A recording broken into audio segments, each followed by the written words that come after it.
অনেকেই জানেন না বিষয়টা, আসলেই শিকার তো কোনো শেষ নাই।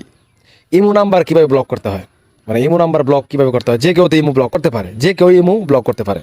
আচ্ছা ধরুন যে আমি একজনকে এখন ব্লক করব, আবার এটাও দেখাবো কীভাবে আপনি আনব্লকও করে দেবেন। একজনকে ব্লক করছেন, আপনি তাকে আবার আনব্লক করতে পারবেন। ফর এক্সাম্পল আমি এখান থেকে একজনকে ব্লক করে দিচ্ছি, তো কাকে ব্লক করা যায়?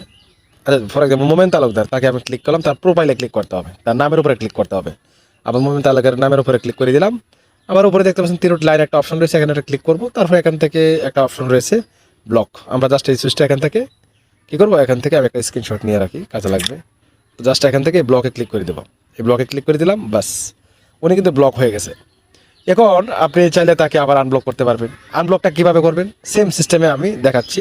এখন আপনার আইডির ভিতরে ঢুকতে হবে। তো আমি আবার কী করবো, এখান থেকে ইমোতে প্রবেশ করলাম।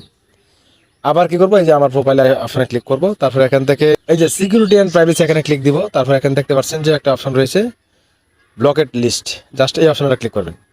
যে কিছুক্ষণ আগে যে আমি ব্লকটা দেখাইলাম, এই ব্লকটা দেখেন এখানে অনেকজন রয়েছে। এখন আপনি কী করবেন, এখানে রয়েছে আনব্লক, জাস্ট আনব্লকে ক্লিক করবেন।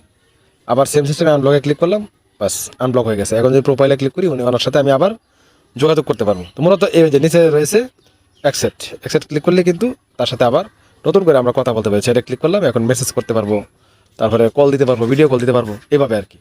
তা খুব সহজ একটা বিষয়। ভালো থাকবেন সবাই, আসসালামু আলাইকুম।